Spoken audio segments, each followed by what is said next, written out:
கர்த்தருடைய பரிசுத்த நாமம் மகிமைப்படுவதாக. இந்த அனுதின மன்னா வழியாக உங்களை சந்திப்பதிலே மிக்க மகிழ்ச்சி அடைகிறேன்.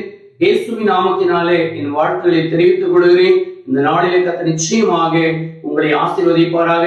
இன்னைக்கு செய்தியின் தலைப்பு, வியாதியிலிருந்து கர்த்தர் உங்களை விடுதலை செய்ய போகிறார். இன்னைக்கு அநேக வேளையிலே இன்னைக்கு வியாதி ஒரு பொருட்டாகவே இருக்கிறது. இவ்வளவோ ஆஸ்பத்திரிக்கு பணத்தை செலவழிக்கிறோம், மாத்திரை மருந்து சாப்பிடுகிறோம். ஆனா என் வியாதியிலிருந்து விடுதலை கிடைக்கவே இல்லையே.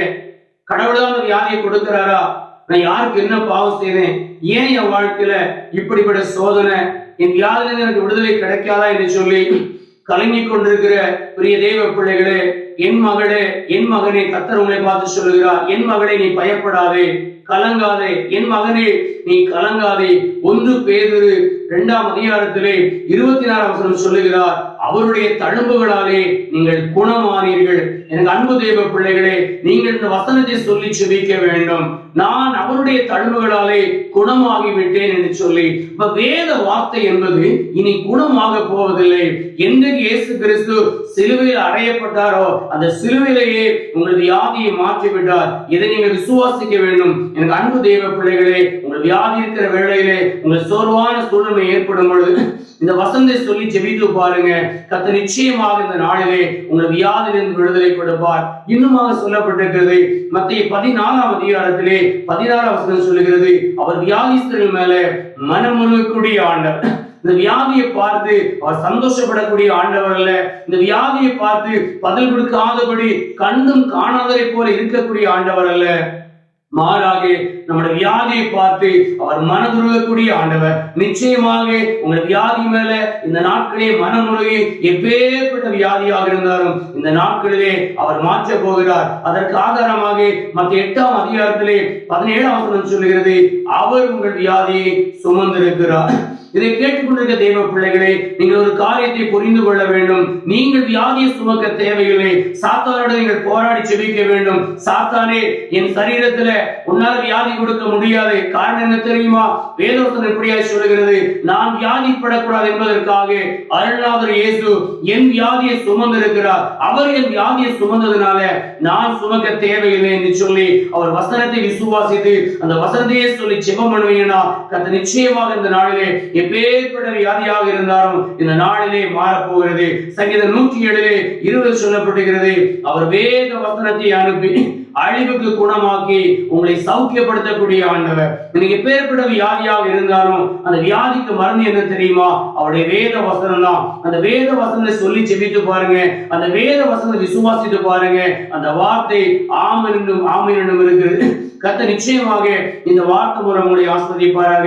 எரேமியா 33:6 சொல்லி இருக்கிறார், அவர் உங்களுக்கு ஆரோக்கியம் வர பண்ணி உங்களை சௌக்கியம் பண்ணி உங்கள் நோய்களை குணமாக்குவார். நீங்க ஒருவேளை ஆரோக்கியம் இல்லாமல் இருக்கிறீர்களா, பலனாமல் இருக்கிறீர்களா? நீங்கள் கலங்காதீர்கள், நீங்க பயப்படாதீங்க. இந்த நாளிலிருந்து புதிய ஒரு வல்லமை உங்கள் மேல இறங்க போகிறது. புதிய பலன் நீங்க பெற்றுக்கொள்ள போறீங்க. உங்க வியாதி உங்களை விட்டு மாற போகிறது. சாத்தான் சொல்லுகிறான், உங்க வியாதி உங்களை விட்டு மாறாது, வியாதியிலே தான் இருப்பேன்னு சொல்லி. ஆனா இயேசு சொல்கிறார், உன் வியாதி நான் சுமந்திருக்கிறேன். உன் மேல் மனம் இருக்கக்கூடிய ஆண்டவர், நீ பயப்படாத, என் தழும்புகளாலே நீ குணமான என்று. சாத்தான் சொல்ல விசுவாசிக்கிறீங்களா? இயேசு சொல்றதை விசுவாசிக்கிறீங்களா? இயேசு சொல்ற வார்த்தைகளை விசுவாசிங்கள். கர்த்தர் அந்த நாளிலே உங்களுக்கு அதிசயங்களை செய்வார். யாவரும் விழுந்து வண்ணமாய் தலைகளை தாழ்த்தி நாம் ஜெபம் செய்வோம். மகா இரக்கமும் கிருபை நிறைந்த நல்ல ஆண்டவரே, இந்த ஆசீர்வதிக்கப்பட்டதான கனம்பருங்க அப்ப அந்த வேலைக்காக நன்றி செலுத்து. என் அன்பு பிள்ளைகள் ஆண்டவரே, வியாதினாலே பாரப்படுகிறேன் ஒவ்வொரு பிள்ளைகளையும் என் ஆண்டவர் தொடுவீராக. சுகரினாலே, பிரச்சனையினாலே, கேன்சர் கட்டிகளினாலே, வயிறுவலிகளினாலே, சிறுநீரக பிரச்சனையினாலே, ஆண்டவரே ஆற்று பிரச்சனையினாலே ஆண்டவரை பாரப்படுகிறேன் ஒவ்வொரு பிள்ளைகளையும் என் ஆண்டவர் தொடுவீராக. கர்ப்பப்பை கட்டிகள் மறைவதாக, கேன்சர் கட்டிகள் மறைவதாக, சுகர் பிரச்சனை மறைவதாக, தலைவலிகள் மறைவதாக, மூல பிரச்சனை மறைவதாக. இயேசுவின் அதிகாரமான நாமத்தினாலே செபிக்கிறோமையா. விஷாகாலாரே காமாதுர நிமல ஷகாலாரம்பா இயேசுவின் நாமத்தினாலே இன்னைக்கு வல்லமை புறப்படட்டும். இதை பார்த்து கொண்டிருக்கிற ஒவ்வொரு பிள்ளைகள் மேலும் ஆண்டவரே மனம் இறங்குவீராக, உடைய வல்லமை அனுப்புவீராக. ஒரு சுகத்தை ஆண்டவர் கட்டளையிட முடியாது சொல்லிக்கிறேன். செய்த கிருபைக்காக உமக்கு நன்றி. இயேசுவை வேண்டுகிறோம் எங்கள் நல்ல பிதாவே, ஆமென். இந்த நேரங்களை மகிழ்ச்சியா இருக்கிறீங்களா? வியாதியில் பயப்படாதீங்க, கலங்காதீங்க. ஒவ்வொரு நாளும் உங்களுக்கு அச்சபித்து கொள்கிறேன். கர்த்தர் நிச்சயமாக உங்களுக்கு விடுதலை கொடுப்பார். கர்த்தர் தாமே இந்த வார்த்தை உங்களை ஆசீர்வதிப்பாராக. ஆமென்.